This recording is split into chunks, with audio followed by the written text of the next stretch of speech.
Hey everyone, Brian Zane here, and I'm here with a video that I was not expecting to make today, and certainly not one that I was relishing in making, because it is a sad day for many people in the wrestling world.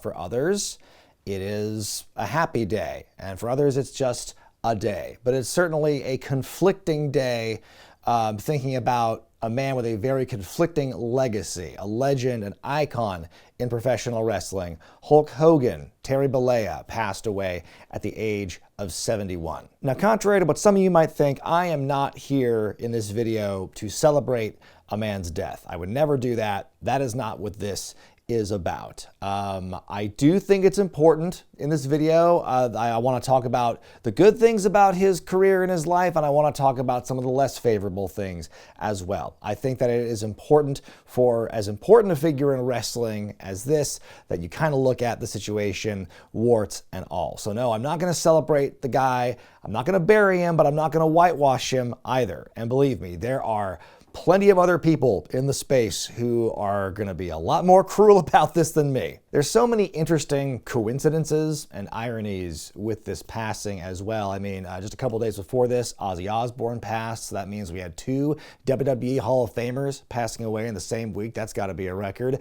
Also, I believe that the day that this has been announced, Thursday, it was the 10-year anniversary of the release of the racist rant that Hogan had in his sex tape that really kind of spelled the beginning of the end. Well, that wasn't really the beginning of the end. That was kind of the final nail in the coffin for many people for his public reputation, but we'll certainly get to that. But I mean, like, we got to talk about, what Hogan means to wrestling, because he means so much to wrestling. And that is such a, that's such a cliche statement, and that is such an understatement.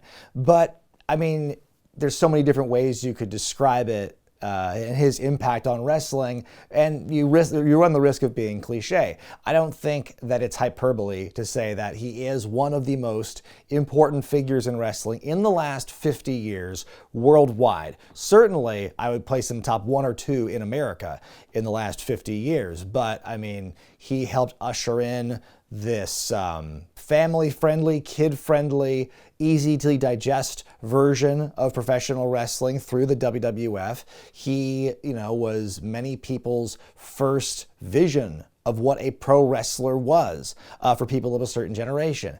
And, a lot of people grew up being Hulkamaniacs in some form or fashion. I mean, no doubt the inspiration for an untold number of wrestlers and fans alike. And yes, he did lift some of his elements of his character from like superstar Billy Graham or Dusty Rhodes, but it was this version, it was this presentation of Hulk Hogan in the WWF, and a little bit before that, the AWA, that really just resonated and just clicked with so many people in the country. And I think that was, he was the right guy at the right time, to coin a phrase from something he said in a promo many years ago. And, to many people, he is the inspiration, the nucleus, what have you, of their love of professional wrestling, directly or indirectly. I mean, I'm technically a wrestling fan because of the contributions of Hulk Hogan in the 80s. If you want to get geological about it, this channel would not exist if it were not for Hulk Hogan. I had two lines of thought. On the one hand, I'm like, wow, Hulk Hogan's never going to die. He's going to somehow outlive us all.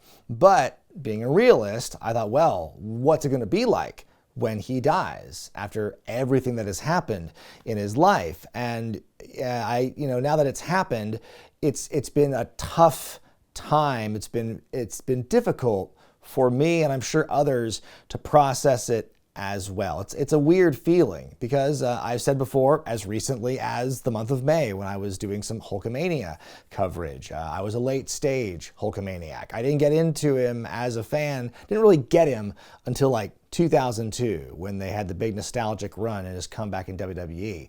So I didn't grow up with Hulk Hogan. So, my connection to him and my thoughts about him as a wrestler and his impact on me as a fan, it's going to be different from a lot of people. So I didn't have that attachment as a child, but when I did see the comeback in 2002, I was severely wrapped up in that nostalgia, in that that marketing. You know, for a brief moment, I felt Hulkamania, and I think Hulkamania is a real thing, you know, much in the same way when you get swept up in anything in professional wrestling, you know. But with Hulk Hogan, he has this long storied history of taking it to this incredible degree. And I've said it before, and I'll say it again, as a performer, there are very few individuals who are able to touch what Hogan could do. He was one of the epitomes of doing more with less, you know. He was always knocked for his wrestling style, you know, of course, not including the stuff he did in Japan, obviously. But you look at that guy and you see, man, he didn't have to do much to get the fans on their feet. He had to reach out and sell, and he had to do some points and poses. And yeah, it's easy to make fun of that stuff, but at a very visceral level, it works. And Hogan understood that. And I think he did a really good job making that connection with the fans, which is why he was as successful for as long as he was. Because you get people who get that Hulk Hogan push, and they get that treatment, and because they don't have that connection, it doesn't last. It doesn't resonate the same way. And so, love him or hate him, that was Hogan's thing. I think that was a really big strength of his during his prime. And again, whether or not you liked him as a wrestler, it was impossible to ignore or to downplay the impact that he did have, the positive impacts he had on the growth and proliferation of professional wrestling, the commodification of it, the toyification of it. You know, hey, Hogan was one of the most toyetic wrestlers in the world. There's a reason that, you know, his action figures were, even to this day still are, such hot sellers. This is a guy whose bookability and his relevance in wrestling far, you know, surpassed his abilities in the ring. You know, I say that respectfully, but, you know, I think a lot of his best matches, the ones that I think of when I think of like the best Hogan matches, the majority of them come from his first WWF run. So I think about WrestleMania 5 against Randy Savage, 6 against the Ultimate Warrior, 8 against Slaughter, I think is a really kind of underrated Hogan gem. And then, you know, jump ahead, Big Boss Man at Saturday night's main event, the steel cage match. That's actually one of my favorites, kind of a low-key one. And as far as modern, you know, contributions he made, it's got to be versus The Rock. Nothing is gonna, you know, compare to that. And that match alone gave, you know, it basically gave him a brand new breath of life in professional wrestling, and just went and begat so much more. You know, I think if it wasn't for that matchup and the Toronto crowd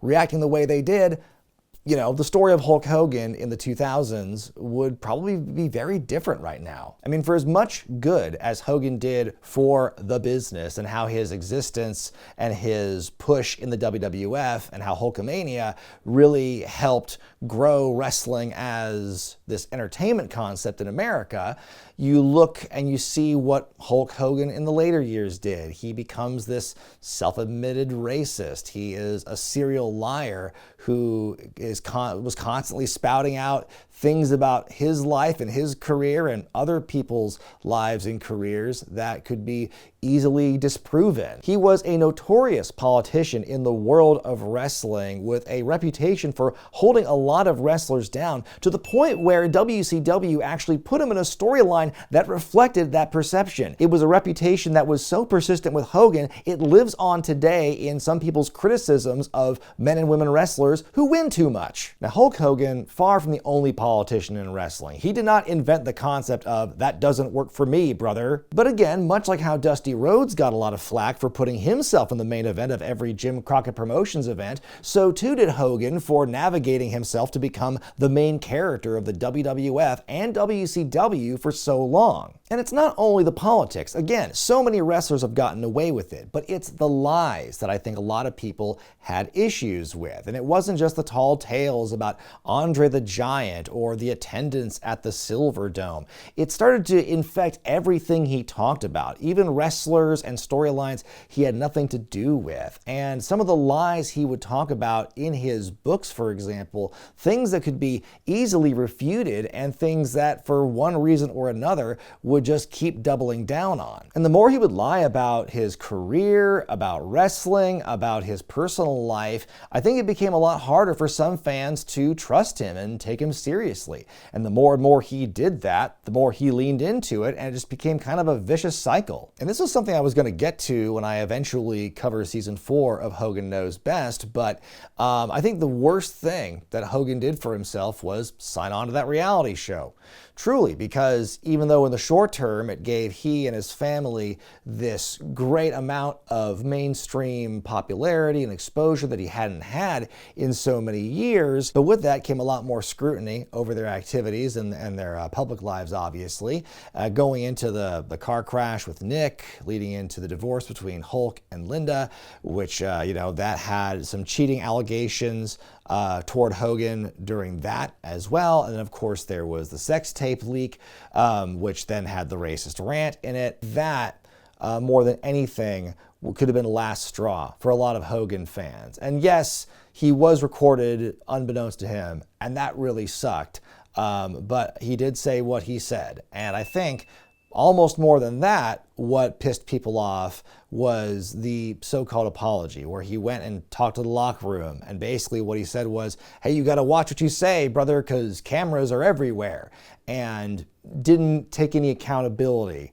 And I think that is going to that resonated with a lot of people, and people were going to remember that. And so I think when you look at why people have this negative perception of Hogan, and people go, oh, why are people, relishing in Hogan's death? Why are people doing that? Well, because he had a chance to make amends, and he had a chance to, really put his best foot forward. And for whatever reason, perhaps his ego, what have you, he just didn't want to do that. And he couldn't simply say that what he did was wrong. And I think that, again, people are going to remember that. People did not buy his apologies. This is a guy who has been, who had been not truthful in so many other ways. And I think with that, people might have seen that as a final straw. I still can't wrap my mind around the fact that his final on-air appearance in WWE was him getting booed mercilessly out of the building. What a way to go out, when at one time he was the most god-tier, most beloved, most revered icons of professional wrestling. And when that happened, it really showed to me that the fans there, I don't think Los Angeles is an ironic wrestling town. They weren't booing him, I think, for the lulz. They weren't doing it because he was playing a heel. I think they were doing it because they had seen enough of Hulk Hogan. They had seen more than enough of Terry Bollea. And quite frankly, I think they were just voicing their opinions. And I know folks are going to say, people need to separate the art from the artist, the performer from the character. And I get that. We as a society have made that concession for a lot of folks in wrestling and beyond, for admittedly a lot worse things than what Hogan did. But sadly, here's the thing. No one did more to blur the lines between art and artist and performer and character than Hulk Hogan over the years. The line between Hulk Hogan and Terry Bollea by the end of his life was practically invisible. I'm truly sad that a huge part of wrestling's grand tapestry has now moved to the great ring beyond. That his history will only live on now in videos and pictures and in the memories of the fans that he still has. And to those folks, I am truly sorry for you as well. But if I'm being honest, I said goodbye to that piece of wrestling history a long time ago, because Hulk Hogan was awesome, but Terry Bollea, on the other hand, was a deeply flawed individual. And with that line between the two as blurred as it is, sadly, in my opinion, so too will the legacy be of the immortal one. But in all seriousness, my heart does go out to the friends and the family and the multitude of fans of Hulk Hogan who are no doubt still reeling from this news. There will certainly never be another Hulk Hogan, and I truly hope that he found peace and closure in the last moments of his life. However, like I said, this video covered the good and the bad of Hulk Hogan. I fully expect the comment section to be much of the same. Let's not dance on his grave if we can help it. Let's try and be respectful, but you know what? Hey, it's free will. You do what you want in the comment section below. Post some of your favorite Hogan matches and moments, some of your least favorite Hogan matches and moments. Hey, there's certainly a lot of classic pay-per-views I've reviewed over the years with some of those, so you can check those out for sure. But leave your thoughts, leave your memories of Hulk Hogan here in the comments section, good or bad. That's what we're here to do. It's wrestling. We take the good with the bad, and we just kind of, live with both. But that's it for now, I guess. Boy, what a dignified way to end that video on. I'm Brian Zane. I'll see you next time.